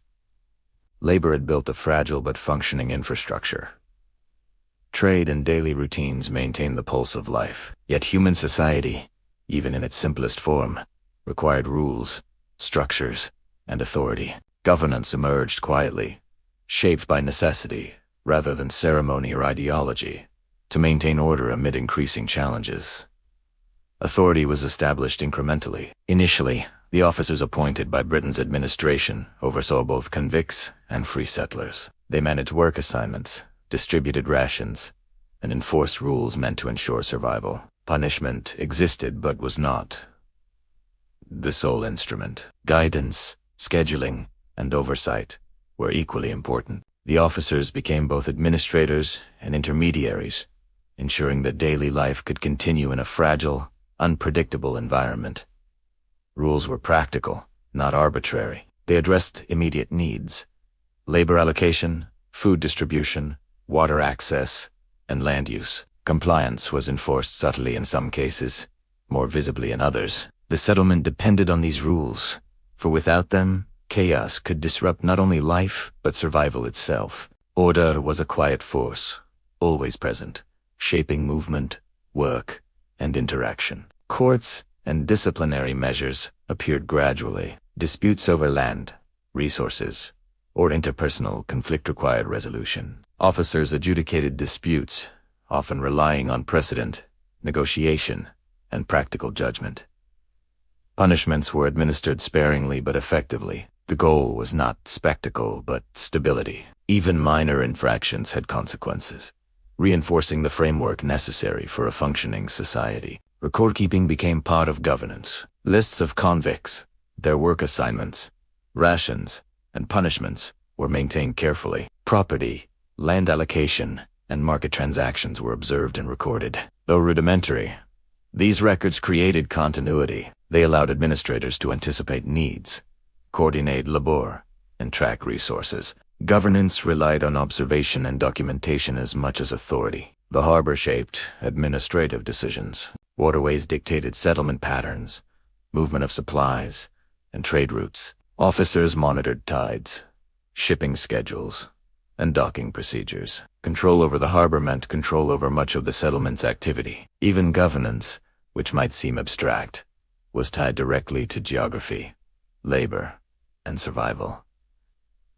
Communication reinforced order. Announcements were made in public spaces or along streets. Instructions were delivered from officers to laborers. Information moved through informal networks as well, word of mouth, neighbors, and market interactions. Effective governance depended on both official channels and the quieter, pervasive exchange of practical knowledge. Hierarchy became more visible. Authority rested with officers, supported by free settlers in some administrative or supervisory roles. Convicts, though essential to labor, remained largely subordinate. Ex-convicts navigated a middle ground, gaining privileges gradually but remaining subject to oversight. Social structure intertwined with governance, creating a layered system of influence, responsibility, and compliance. Public safety was an ongoing concern. Fires, floods, and storms threatened life and property. Officers organized response, coordinated labor, and ensured that infrastructure could withstand environmental challenges. Maintaining order extended beyond human behavior. It included preparation, observation, and adaptation to the natural world. Governance was practical, grounded in the realities of survival. Trade and markets were subtly regulated. Even informal marketplaces required oversight. Disputes over goods, timing of sales, and equitable access demanded attention. Officers and free settlers mediated interactions. Reputation remained a form of informal control, but administrative oversight reinforced consistency and fairness where necessary. Stability in daily transactions contributed to overall order. Education and skill building fell under governance indirectly. Apprenticeships, work assignments, and observation of daily routines trained convicts and children alike. Knowledge of construction, farming, and navigation was passed along intentionally and incidentally. Governance ensured that skills were retained and transmitted, sustaining both the settlement's immediate needs and its long-term survival. Governance coexisted with tension. Settlers, convicts, and local communities interacted under rules, but friction was inevitable. Land disputes, cultural misunderstanding, and competition for resources tested authority. Officers navigated these tensions, balancing enforcement with practicality. Order was rarely absolute, but it was functional, ensuring that survival continued alongside emerging social complexity. The harbor remained a silent partner in governance. Tides, currents, and the arrival of ships dictated much of the city's schedule. Officers monitored docking, unloading, and storage, coordinating with laborers and traders. Water remained both a resource and a boundary, shaping decision-making in quiet but profound ways. Effective governance required respect for natural rhythms as much as human compliance. Routine became a stabilizing force. Daily schedules of work, trade, and maintenance reinforced authority. Predictable cycles allowed both administrators and inhabitants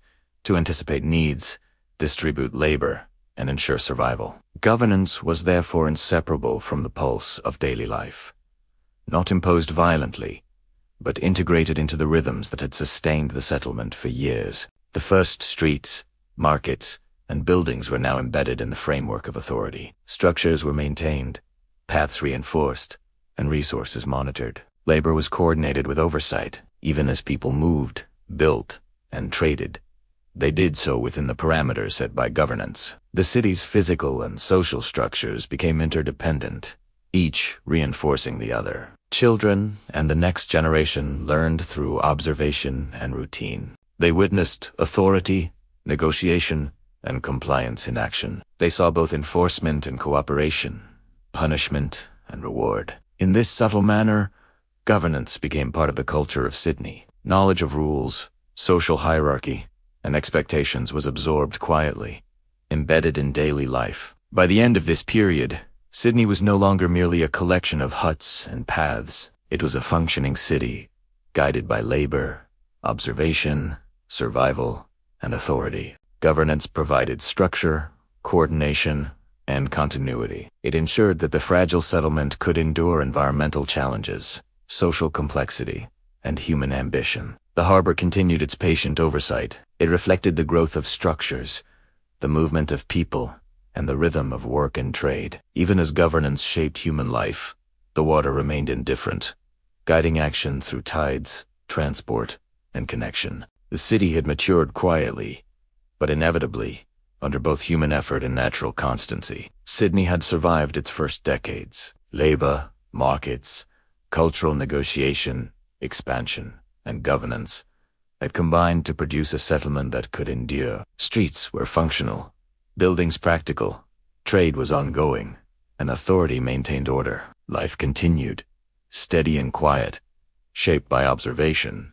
adaptation, and persistence. The city was ready for the next stage of its story, a stage in which identity, culture, and community would grow alongside its infrastructure and rules. The city that began as a cluster of tents, huts, and laboring hands had endured storms, scarcity, and time. Sydney Cove, once a fragile outpost on the edge of an unfamiliar land, now bore the marks of persistence. Streets were laid, markets thrived, farms stretched into the bush, and governance maintained order. The settlement had grown quietly, organically, and with care. Its identity was no longer defined merely by survival, but by resilience, adaptation, and the subtle rhythms of daily life.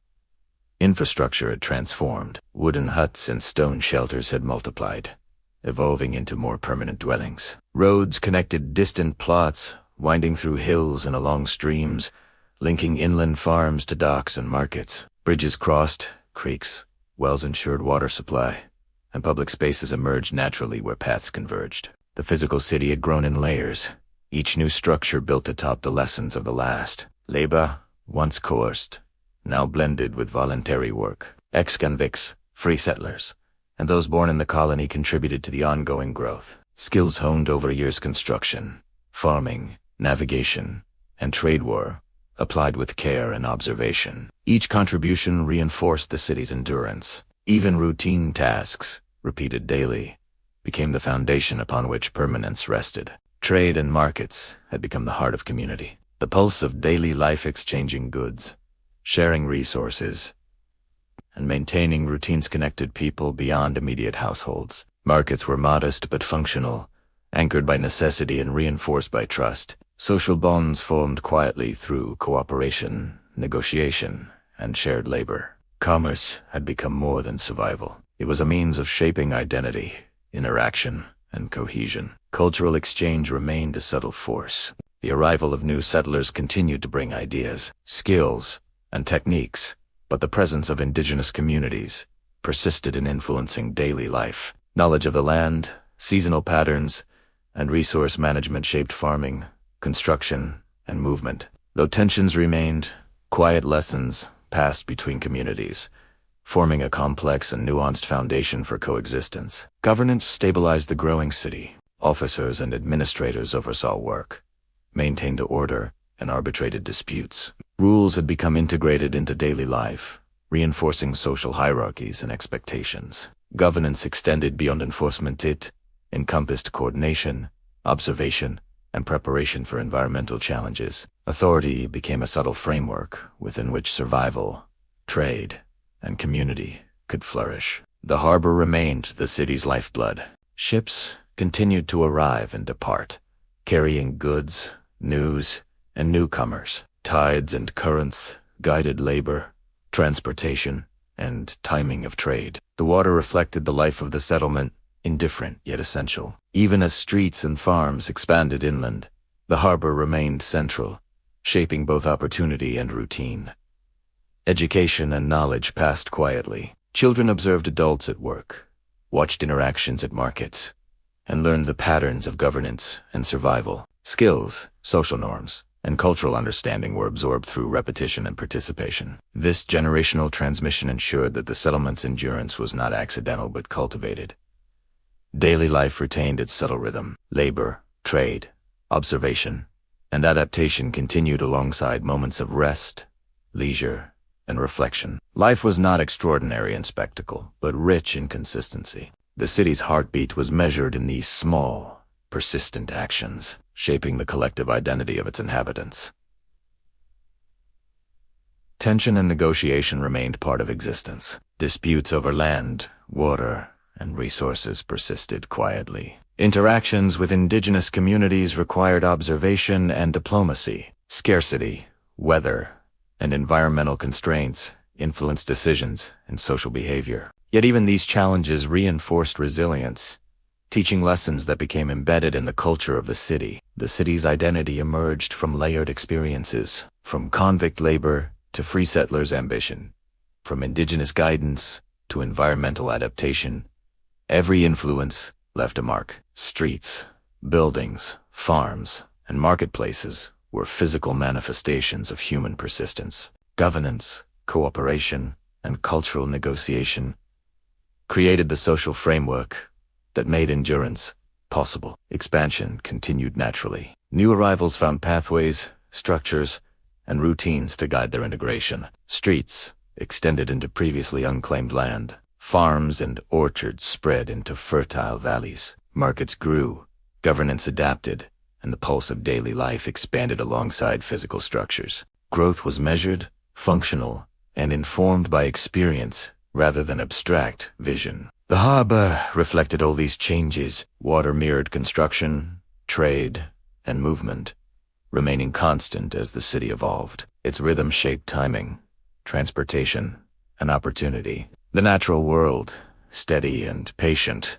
remained central to the life of Sydney even as human ambition altered the landscape. By the end of this era, Sydney had transformed profoundly. What began as a temporary penal settlement had become a functioning city, sustained by labor, governance, trade, and adaptation. Streets, markets, farms, and buildings were more than practical. They were expressions of human resilience, coordination, and observation. Life had grown in complexity without losing its rhythm, patience, or quiet endurance. The first generation of Sydney's inhabitants had left a legacy. Their labor, observation, and adaptation had produced permanence where there had been fragility. Streets and markets, governance and social bonds, infrastructure and knowledge all combined to shape a city capable of growth, resilience, and continuity. Even amid scarcity, conflict, and environmental challenge, the city endured. Sydney had become more than a settlement. It was a living, breathing entity shaped by human hands, guided by observation, and sustained by the rhythms of labor, trade, and governance. The harbor remained central, reflecting the city's growth and anchoring it in the natural world. Expansion, inland, cultural exchange, and social cohesion had created a place that could endure centuries, shaped quietly but profoundly by the persistence of its people. And so, the city emerged from its earliest days, modest yet enduring, from tents and huts, through labor and trade. Through conflict and cooperation, Sydney transformed into a city capable of surviving, adapting, and thriving. Its streets carried the memory of those who had labored and observed, while its markets, governance, and infrastructure bore witness to the continuity of daily life. The harbor remained patient, reflecting both the city's beginnings and its future promise. The story of Sydney born of survival, shaped by labor, guided by governance, and sustained by daily rhythm had reached a milestone. It was no longer merely a cove on the edge of the land. It was a city quietly enduring, its identity woven from human perseverance, observation, and adaptation. Life in Sydney had evolved from fragile beginnings into a complex, resilient urban tapestry. The settlement's pulse, once fragile and unsteady, had become steady, measured, and enduring. Imagine a city born from ships, convicts, and the edge of an unfamiliar land, a place where survival wasn't optional, where every day demanded labor, observation, and patience. Welcome to Sydney, a city whose story begins quietly, yet profoundly, at the waters of Sydney Cove.